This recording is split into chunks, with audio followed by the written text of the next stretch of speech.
Jadi lebih banyak di awal tahun dan akhir tahun, terutama di Desember yang paling tinggi. Ini kalau lihat dari angkanya 1.600 sampai 2021, apa sih yang menyebabkan kok kebanyakan di akhir tahun dan di awal tahun? Yuk kita bersuara. Kang Medi Husrin, ini peneliti ya, Kang ya, saya sebut peneliti, ya, oseanolog. Teknik pantai sebetulnya. Lebih cocoknya teknik pantai. Oke. Kita datangin Akang terutama karena di bulan-bulan Desember itu banyak sekali kejadian tsunami. Betul. Ya. Setuju. Kejadian yang terakhir adalah gempa, ya. Itu kemarin hari Rabu kan. Ya. Nah, tetapi lagi-lagi kalau kita flashback ke belakang, ini Aceh bulan Desember. Terus tiap bulan Desember ada rasa trauma, ada rasa takut, ada rasa was-was gitu. Sementara Indonesia itu kan negara kepulauan, pantainya banyak banget. Ya, sebetulnya kita udah punya peringatan dini tsunami atau belum? Ya. Sudah punya belum? Sudah. Sudah. Sudah jitu? Ya, dalam beberapa hal bisa dikatakan demikian ya. Hal lain kita masih harus terus meningkatkan ya, karena memang knowledge itu berkembang terus ya. Juga tadi kejadian-kejadian juga. Seberapa jitu yang ada?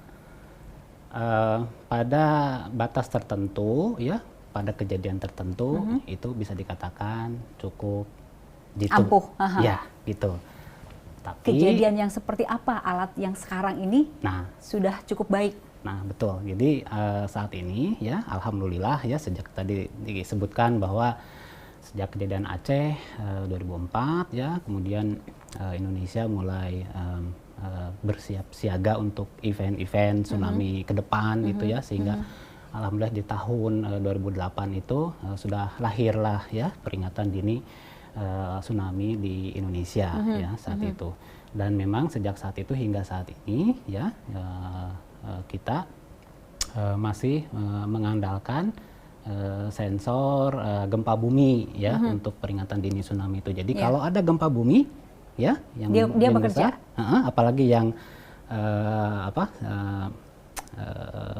vokal mekanismenya normal gitu ya, yang menyebabkan tsunami, itu dia akan bekerja lumayan cukup baik ya, saya katakan demikian gitu. Jadi yang tidak bekerja cukup baik ketika kondisi gimana? Nah, mungkin bukan tidak bekerja cukup baik ya, mungkin bisa dikatakan tidak akan mampu ya untuk mendeteksi itu jika memang tidak disebabkan oleh gempa bumi itu. Oh, oke. Ya, disebabkan oleh hal lain.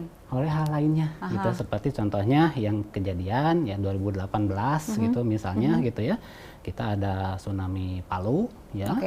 Kemudian Desember ya, tanggal 22 Desember kemarin 2018 juga tsunami Selat Sunda ya. Jadi yang Palu itu sebetulnya ya ada gempa dulu gitu ya, cuman kemudian ada longsor. Ya, gempanya sendiri tidak menyebabkan tsunami, longsornya yang menyebabkan tsunami, ya, yang menyebabkan tsunami di kota Palu. Gitu. Nah, jadi itu tidak bisa dideteksi oleh alat yang sekarang.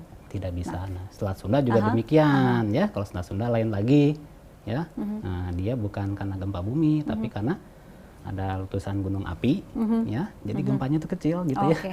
Kemudian sama ada longsor juga ya. Jadi karena letus kemudian ada bodi gunungnya yang turun ke bawah, airnya naik. Itu tidak bisa terdeteksi yang juga. Akang gitu. sedang lakukan pengembangan, penguatan atau bahkan sudah siap untuk dipakai, namanya apa? Nah, ini nama internasionalnya IDSL ya, atau Inexpensive Device for Sea Level Measurement. Susah gitu ya. Nah, agak susah gitu, kita juga awal-awal ngejelasinnya ya, maka kita coba cari nama Indonesianya ya. Dari teman-teman kita di Pangandaran alhamdulillah ya menemukan namanya Pak apa? Puma saja katanya. Yang Puma. Singkatannya adalah? Singkatannya terjemahan bahasa Inggrisnya itu sebetulnya. Jadi Puma itu M-nya 2, itu perangkat ukur murah untuk muka air laut. Gitu. Perangkat ukur murah untuk muka air laut. Puma double M. Ya. Nah, itu yang sedang dikembangkan. Ini di gambar nih, Kang, TEOS Indonesia perlu penguatan. Ini ada gambar yang tadi Kang udah sampaikan. Palu 2018, ya Selat Sunda 2018, Maluku Tengah 2021. Betul. Ya. Yang mau dijelaskan dari gambar ini apa? Ya, ini saya mau menjelaskan bahwa ternyata yang bukan diakibatkan oleh gempa itu ternyata dampaknya dahsyat juga, ya. Dan itu artinya ini juga untuk kasus di Indonesia ini harus diperkuat ya. Jadi tidak cukup dengan yang ada saat ini gitu ya. Kita tahu Palu kan ribuan ya yang meninggal ya. Jadi kita sangat berduka sekali.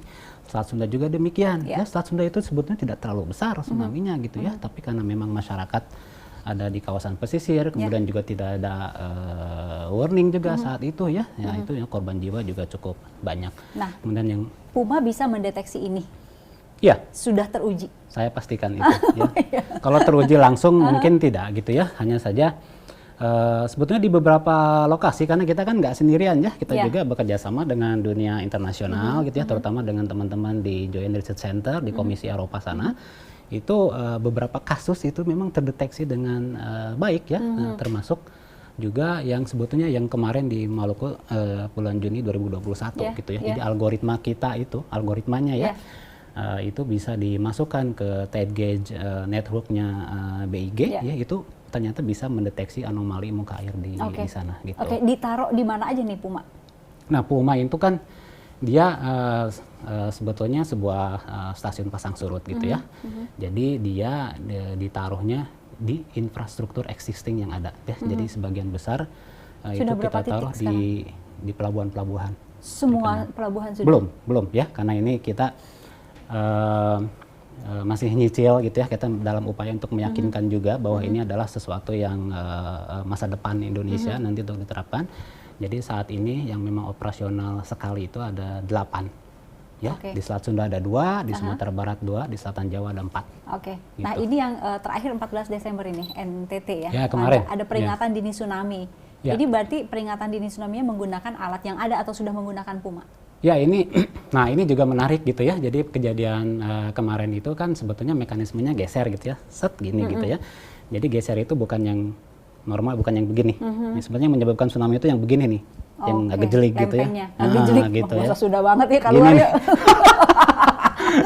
Kalau ini memang geser gini gitu ya. Okay. Geser gini. Cuman karena memang gempanya besar gitu ya. Jadi kita itu khawatir sebetulnya gempa besar itu bisa memicu longsor dan lain sebagainya gitu. Makanya peringatan dini tsunami itu keluar. Ini gitu, menggunakan alat yang ada? Ya, jadi belum gempa. Puma ya? Belum karena ini kan gempa, jadi teman-teman di BMKG memang langsung keluar gitu ya, karena memang gempanya besar.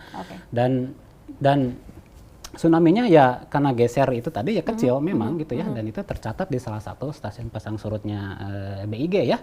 Nah, itu disebutkan di sini kan peringatannya 0,07 meter ya, jadi cuman ya 10 sentian mungkin ya yang diterima di sana. Jadi memang kecil. Tadi kan gitu. penyebab tsunami itu kan yang apabila lempengnya begini gitu. Penyebab lain apa lagi?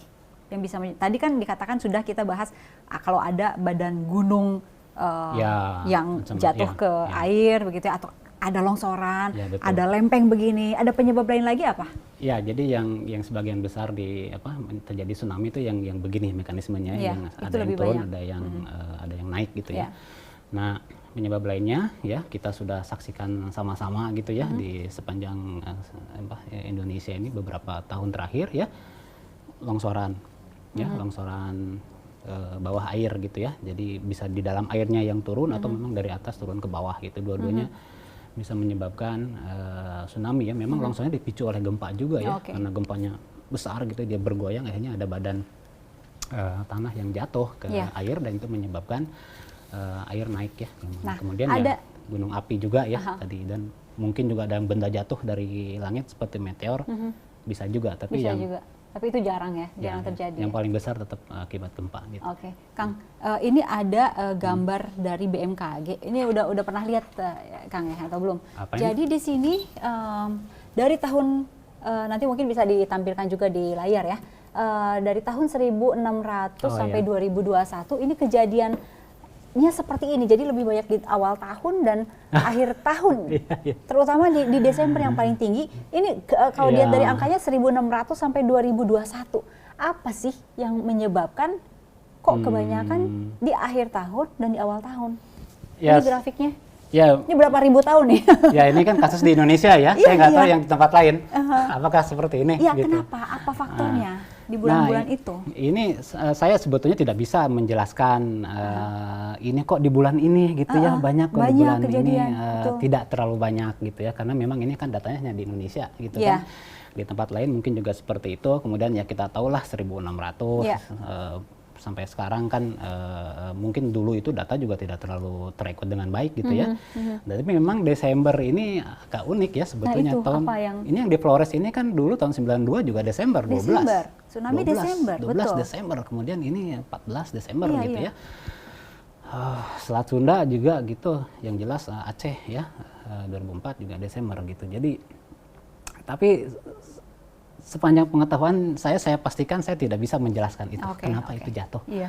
Dibayangkan di bulan-bulan itu ya. Di bulan-bulan itu gitu ya, seperti yang ditampilkan di sini gitu. Jadi saya pikir selama ini saya terus terang tidak mengetahui kenapa jatuh di beberapa bulan ini kan selain Desember ada juga nih bulan-bulan yang lain ada bulan ini. Jadi ini seperti rangkaian dari November, Desember, Januari, Februari. Nah, itu kayak ada musimnya ya. Kayak ada musimnya.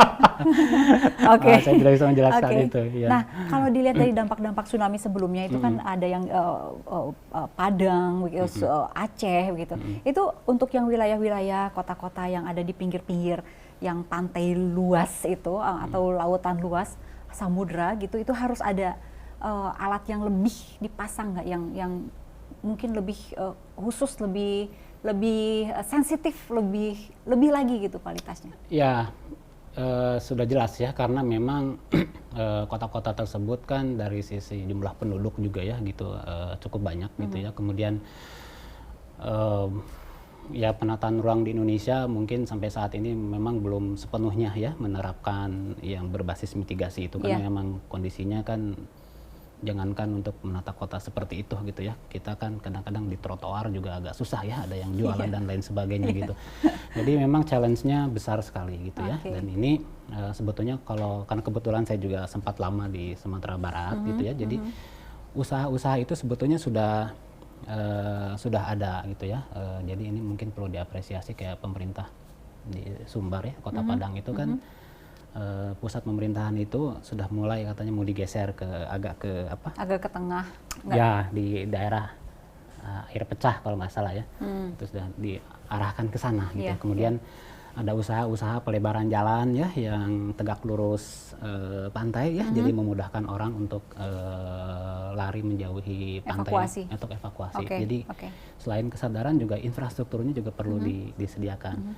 Nah, alat-alat juga itu tentu saja ya diperlukan juga, karena situasi pada saat bencana itu apapun itu yang bisa untuk manfaatkan menyelamatkan orang, saya pikir itu harus difungsikan dengan baik semuanya ya.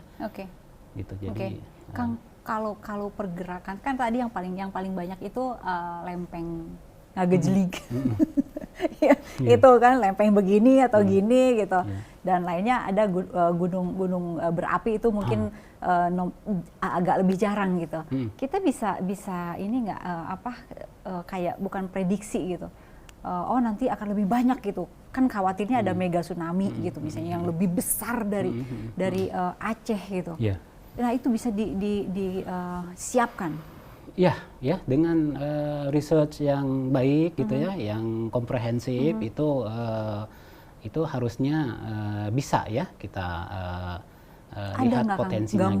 Gambaran menuju ke sana nggak ada ya? Ada sebetulnya, bahkan di beberapa kita sudah diterapkan gitu ya, seperti yang Kota Padang itu ya pasca Aceh itu kan rame ya. Nah, jadi yang Kota Padang itu kan di depannya di lautnya ada apa yang kita kenal dengan seismic gap gitu, jadi ada celah seismik ya, di mana sudah 200 tahun itu kok nggak aktif-aktif nih. Ini berarti wah ini harus dilihatin nih gitu.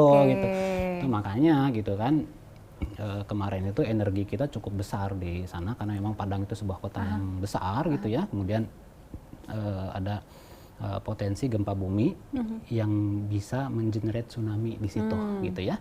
Sehingga waktu itu ya usaha kita cukup banyak di situ. Kemudian juga kemarin di selatan Jawa juga ada ya. Nah gitu, jadi sama kondisinya, jadi di situ ada celah seismik yang orang kita ya peneliti melihat wah ini harus diwaspadai nih gitu, karena memang kalau terjadi gitu ya, kalau tiba-tiba ada gempa atau meledak gitu ya, itu bisa menyebabkan tsunami yang berdampak bisa kemana-mana gitu ya. Indonesia itu kalau dilihat di peta dunia itu emang paling unik ya, karena dia itu banyak pulau di situ gitu. Jadi potensi tsunami-nya juga di Indonesia, Jepang, terus di mana lagi kan Ya, yang bisa di Mediterania kalau gitu ya. dilihat dari urutan yang paling banyak tsunami-nya, paling rawan nggak Indonesia?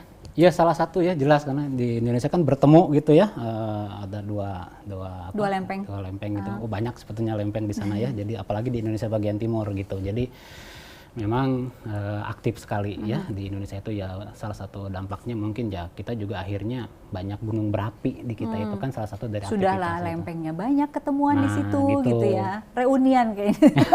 Terus kemudian juga ada gunung berapi juga, Ya. ada ratusan, jadi lengkap gitu ya. Alhamdulillah ya, harus disyukuri gitu. Oke. Jadi paling rawan kesimpulannya Indonesia Ya, dibandingkan salah satu sama yang lain. paling rawan ya untuk gempa dan tsunami ini sudah diperlihatkan ya sama data Iya. BMKG juga. Memang eventnya ya banyak, termasuk 2018 ya. Kita ada, bayangkan ya 2018 itu kan ada 1, 2, 3, 4.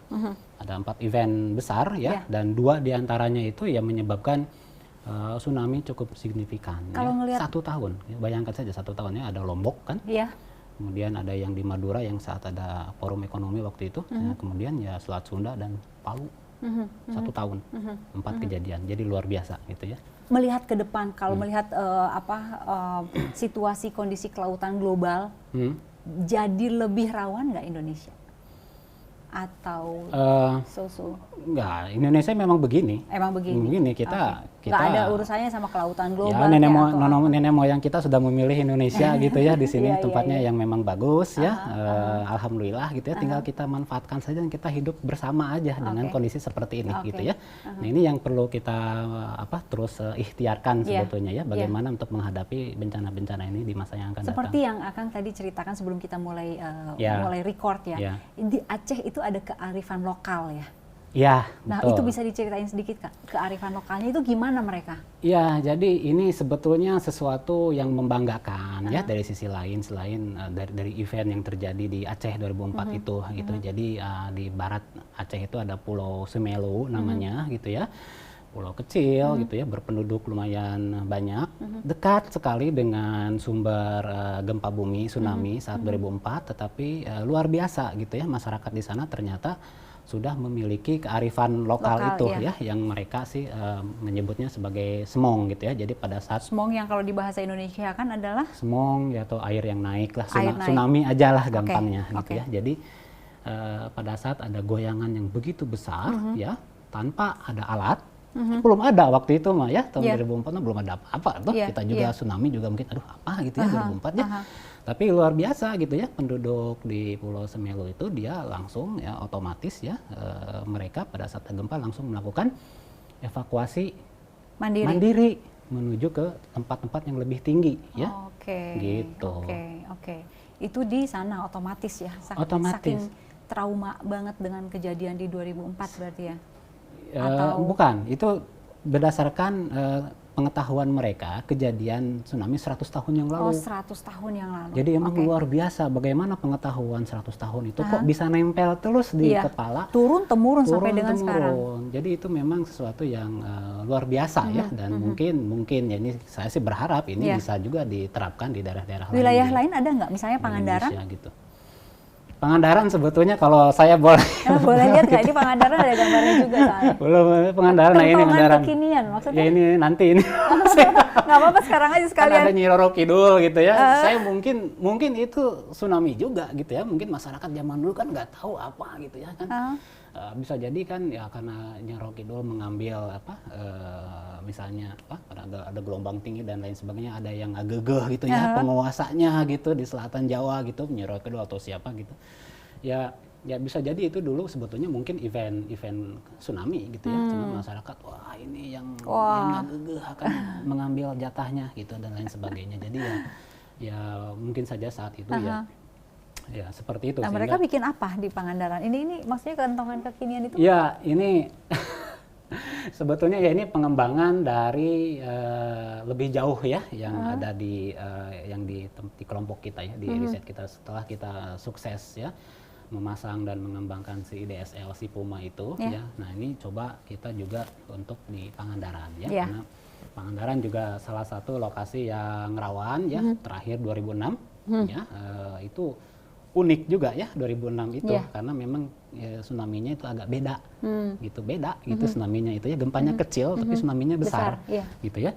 Nah, ini agak beda sehingga di sini memang kita harus harus aware banget gitu ya, sehingga di sini saya mencoba kita mencoba mengawinkan antara si IDSL Puma itu dengan sensor gempa ya, dengan TV ya, dengan screen, dengan handphone dan dengan sirine atau toa masjid. Oh, oke. Gitu. Itu di wilayah situ aja. Iya. Ya di wilayah situ saja karena di sini kan kita ada fasilitas punyanya Kementerian Kelautan dan Perikanan ya, yang cukup besar juga. Ini komplek pelabuhan sih. Sebetulnya gitu, tapi di sana juga ada politeknik ya, ada pabrik pakan juga ya, ada akuarium ya, dan ada pusat riset dan di belakangnya adalah masyarakat. Nah, sehingga kami melihat ini adalah lokasi yang ideal ya untuk mengetes, saya menyebutnya kentongan kekinian karena supaya kalau kentongan biasa kan nggak bisa gitu ya, jadi kita ya era digital ya ini harus berubah gitu ya. Kang, yang dihadapi oleh Indonesia ini kan tetap yang diperlukan adalah keselamatan nyawa, keselamatan manusia gitu. Betul. Yang sampai sekarang masih dihadapi kendala, kekurangan, tantangan itu apa? Untuk urusan tsunami dan keselamatan jiwa manusia. Ya, yang jelas memang masalah bencana gitu ya, ini tsunami atau yang lainnya ini bukan urusan satu pihak atau satu institusi. Jadi ini sebetulnya PR kita semua gitu ya. Jadi ini sebetulnya tanggung jawab kita semua. Itulah mengapa juga kami mengembangkan ini ya, niatnya sebetulnya ke arah sana gitu. Apa yang bisa kita kontribusikan ya insya Allah gitu ya. Walaupun ya kita harus menunggu gitu ya dengan sabar, tapi ini kita ada keyakinan ini bisa nanti dimanfaatkan gitu di Indonesia. Jadi dari sisi alat ya seperti itu. Kemudian juga dari sisi edukasi gitu ya, penyadaran masyarakat itu juga harus terus kita tingkatkan. Kayak tadi contoh di Semong gitu kan, ini kan sebetulnya harus diriset nih bagaimana knowledge mereka bisa Semong ini turun-temurun bisa diterapkan di daerah lain. Ya, kita harus memikirkan itu sebetulnya ya, karena ini nggak butuh alat, nggak butuh apa-apa sebetulnya, dan ini juga memang sangat dibutuhkan terutama untuk daerah-daerah yang sangat dekat sekali dengan sumber dari gempa bumi atau tsunami itu ya. Nah, yang lainnya mungkin juga yang penting adalah aspek penataan ruang ya, tadi ya sudah disebutkan. Penataan ruang biayanya besar mungkin, Kang. Ya, tapi kan ini sesuatu yang menjadi PR kita semua gitu ya, bahwa apapun itu nanti kalau misalnya ya ada niat kayak misalnya membuat ibu kota baru dan lain sebagainya gitu kan, nah itu saya pikir pemerintah juga sudah memikirkan ke sana seharusnya. Kalau gitu bisa ya. sih alat yang yaitu murah ya, dan bisa langsung diterapkan sekarang gitu. Ya, kalau dari sisi alat ya, ini salah satu saja ya dari bentuknya seperti apa sih Puma itu? Dari kita ya. Nah, ini jadi alatnya sebenarnya seperti ini. Jadi alhamdulillah yang ya mana? Yang warna merah-merah itu? Yang sebelah itu tuh yang gambar gambar Pangandaran. Ya. Kanan atasnya ada Pangandaran, Mentawai, Perigi, Marina Jambu, Sebesi, Pelabuhan Ratu, Teluk Bungu, Sadeng, itu titik-titiknya ada di bawah ya lokasinya di situ. Jadi sudah terpasang di 8 lokasi. Alhamdulillah sudah terpasang di 8 lokasi sejak Januari 2019 atau 1 bulan setelah kejadian tsunami Selat Sunda. Gitu. Jadi pada saat itu ada call dari pemerintah ya, ini siapa saja yang memiliki kemampuan teknis untuk peringatan dini tsunami silahkan ya.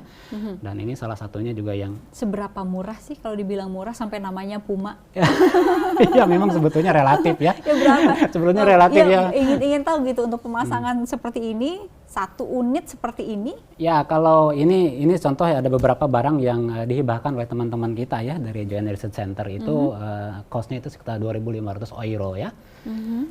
Berarti sekitar 30 jutaan ya. 30 sampai 40 jutaan ya. Kalau di Indonesia kalau kita bikin sendiri itu bisa ditekan harganya di bawah 20 juta. Oh, dan harus dipasang jarak berapa masing-masing antara Puma 1 dan Puma 2 gitu? Ya. Itu idealnya memang sedekat mungkin dengan sumber tsunami-nya gitu ya. Kayak misalnya kalau di di Krakatau gitu ya, ya di sekelilingnya itu harus banyak gitu ya. Oh, di sekeliling Krakatau. Iya, sekeliling Krakatau. Mungkin kalau saya sih at least ya setidaknya ada 3 di situ. Coba yang Krakatau. Oke. Nah, Nah, ini. tadi ada yang Nah, 30 juta, ada yang 20 juta. Di Yang bawah. 20 di bawah 20 juta atau range 20 juta Iya. itu dengan kualitas yang sama atau Ya, dengan kualitas yang berbeda? ini karena terkait dengan beberapa komponen gitu ya. Jadi komponen-komponennya itu memang saya boleh sebutkan ya beberapa yang cukup mahal itu adalah frame-nya ya, besi-besinya yang harus stainless steel itu gitu ya. Kan ini lingkungan laut ya, ada korosi dan lain sebagainya gitu. Nah, tapi di beberapa tempat nggak butuh besinya gitu kan. Kita tidurin aja gitu ya di strukturnya gitu misalnya gitu kayak yang di yang ini ya. Nah, itu kan kalau yang paling Pangandaran itu kan sudah ada strukturnya, tinggal ditidurin aja. Tidurin tuh gimana? Jadi ada tangannya gitu ke depan gitu. Nah, tapi kalau yang lainnya tuh kan harus ada kakinya gitu, harus ada pagar dan lain sebagainya, itu berkontribusi ke biaya juga ya. Kemudian ditambah dengan kotak gitu ya, dan lain sebagainya gitu. Jadi hal-hal itu ya ada variasinya gitu ya. Kemudian juga jarak juga ya, kita transport ke sana, ke daerah itu gitu. Ini baru 8 terpasang. Sebetulnya yang kan usulannya kalau bisa di Indonesia banyak dipasang tuh. Betul, ya kan? betul, ya. Karena Indonesia kan hampir seluruh wilayah gitu kan sebetulnya. Yang seharusnya memasang siapa? Masyarakat. Kalau masyarakat kan kayaknya enggak ya, Pemda kah? Ya. Pemerintah pusat kah? Atau siapa kan? Nah, ya, jadi saya sendiri kan bekerja di Kementerian Kelautan itu di Pusat Riset Kelautan. Jadi apa yang kita kerjakan ya itu semuanya dalam kerangka riset ya, dalam kerangka penelitian. Jadi tidak mungkin kalau kami harus memperbanyak menjadi sebuah sistem yang operasional full seluruh Indonesia gitu ya. Nah, sebetulnya kami mengharapkan ya otoritas dari peringatan dini tsunami di Indonesia itulah yang nanti akan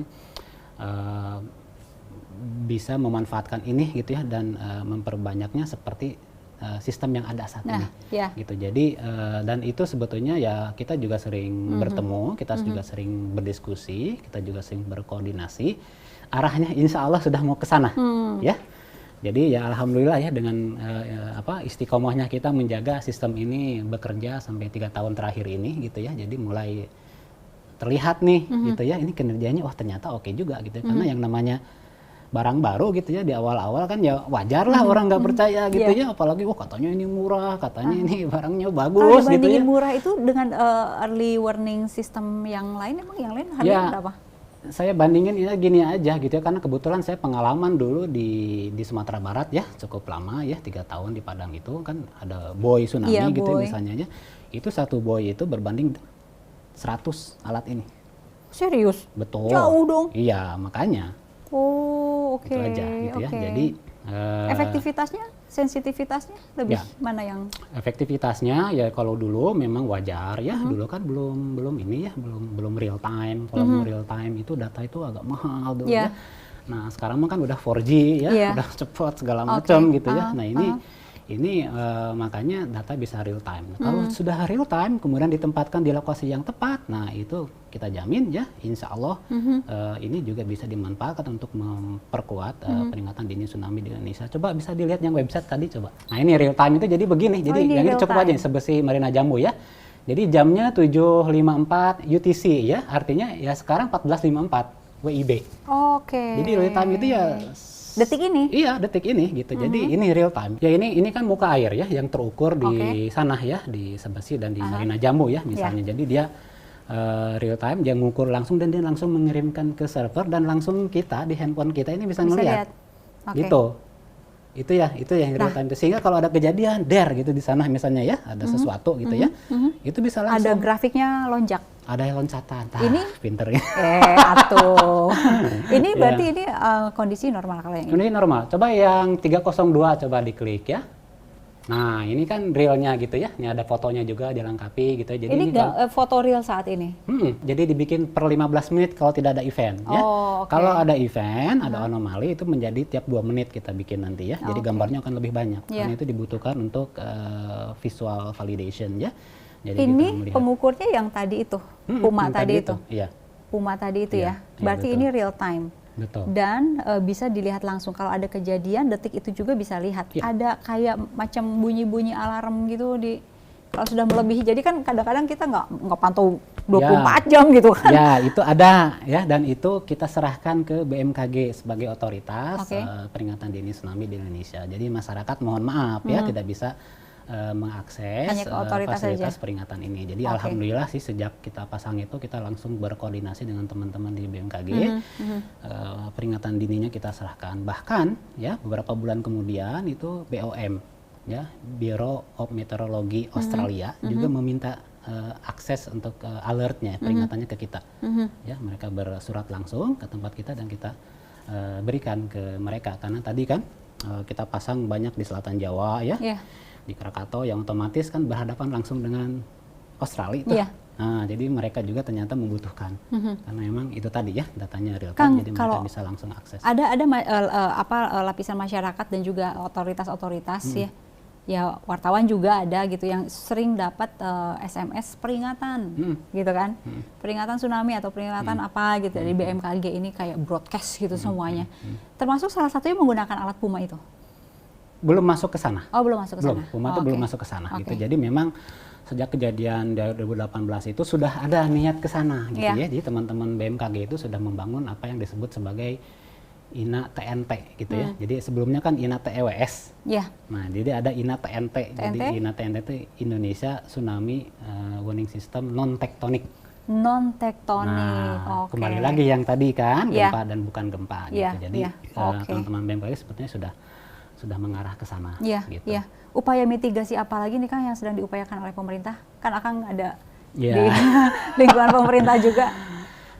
Ya tentu saja dari sisi struktural ya tadi ya peralatan gitu ya. Insya Allah kita akan upgrade terus, kita akan perbaiki terus dan tentu saja kita juga tidak boleh lelah juga ya untuk berupaya dari sisi edukasi masyarakat gitu ya, kesadaran masyarakat gitu, dan upaya-upaya struktural juga ada ya. Kayak tadi pagi saya juga diskusi dengan teman-teman di internal saya di Kementerian Kelautan dengan misalnya ya penanaman hutan pantai. Ya, itu kan sesuatu yang murah ya. Bisa nahan gelombang. Iya, beberapa degree itu dia bisa nahan gelombang dan kalau tidak ada tsunami kan pohon juga bisa dimanfaatkan untuk hal-hal positif lainnya ya. Bisa buat pariwisata gitu ya, bisa untuk peningkatan sumber daya pesisir dan lain sebagainya. Itu hal-hal yang memang yang terus sebetulnya ya kita lakukan ya dari banyak instansi, baik itu KKP, BMKG gitu ya, BNPB juga gitu. Sama ya semua. Dari KKP nggak kepingin pasang Puma banyak-banyak di seluruh wilayah Indonesia? Ya, KKP itu kan Kementerian Kelautan dan Perikanan gitu. Jadi ada nanti contoh yang website satu lagi coba ya. Jadi kita kan sebetulnya bukan ke arah tsunami ya ininya gitu. Jadi kita mah lebih ke perikanan gitu. Makanya inilah sebetulnya yang kita coba jawab pertanyaan orang gitu. Bisa nggak sih kita bikin sendiri ya? Kalau tadi itu kan dibantu sama teman-teman di Eropa ya. Nah, ini adalah alat yang dibikin sendiri ya oleh kita Indonesia. Jadi kita ada dari KKP, dari LIPI ya, teman-teman LIPI sekarang jadi BRIN gitu ya. Kemudian juga dari Untirta ternyata bisa, dari Unila bisa, Bengkulu bisa, Unsiah bisa, ya, Undip bisa, Untirta bisa, Bandung Telkom University juga bisa. Ternyata, alhamdulillah nih ternyata memang alat ini selain murah juga mudah deh, semua orang bisa gunakan. Ini contohnya, ya, kalau di klik ini sebetulnya ini real time juga waktunya. Kalau ini kita buat WIB ini karena emang websitenya KKP gitu ya. Jadi kita buat WIB ini. Kita pasang di area tambak di Pantura Jawa. Nah, jadi itu bukan untuk tsunami tetapi rob arahnya ke sana. Ya, karena rob itu kan sama sih, air naik juga. Kalau tsunami mah tiba-tiba, kalau robnya agak pelan-pelan tapi memang dampaknya sama-sama merusak ya. Dan ini kita pasang di sana. Nah, ini kalau di ini nih ada CCTV-nya ya. Ini real time juga itu ya. Nah, kalau airnya udah melimpas ke jalan, nah ini Jakarta kerendam ini gitu aja. Dan kemarin sudah terbukti ya 2 kali di bulan November kemudian awal Desember gitu, ini kerendam jalannya. Berarti Jakarta pasti rob parah itu. Gitu. Balik lagi ya, yang kita concern adalah nyawa saudara-saudara kita, keluarga kita gitu ya, Kang, gimana caranya supaya mereka bisa diselamatkan gitu ya. Mungkin untuk masyarakat yang di pesisir, ada pesan apa dari Akang yang bisa disampaikan sekarang? Ya, untuk masyarakat di pesisir ya yang paling penting adalah kita mengetahui kondisi lingkungan kita masing-masing di situ. Itu kan rumah kita gitu ya. Jangan bosan juga untuk mendengarkan cerita-cerita orang tua kita zaman dulu. Aduh, itu tuh mungkin dianggapnya aduh tahayul, kadang jadul segala macam. Jangan gitu ya. Itu siapa tahu di situ itu ada pesan-pesan penting ya yang mungkin kita ilmunya belum nyampe ke sana gitu, padahal orang tua mah udah mengalami mungkin zaman dulu gitu ya. Jadi ya pesan-pesan seperti ini cobalah pelajari gitu ya, tengetan gitu ya. Lihat lagi gitu, jangan sampai dilupakan begitu saja gitu. Contoh tadi ya, kembali lagi ke masalah semong gitu kan, itu kan alhamdulillah ya, karena memang kita mendengarkan cerita-cerita orang tua gitu, dan memang itu dipegang teguh gitu ya sama masyarakat, ternyata berhasil menyelamatkan banyak jiwa tanpa alat loh ya. Tanpa alat, itu alhamdulillah. Jadi itu saja sih sementara dari Kang Medi Husrin, atur nuhun ya sudah hadir menjelaskan semuanya. Mudah-mudahan kita bisa segera punya alat yang lengkap di seluruh Indonesia itu. Dan murah. Dan murah, itu yang penting. Oke Kang, atur nuhun. Assalamualaikum. Waalaikumsalam warahmatullahi wabarakatuh. Makasih.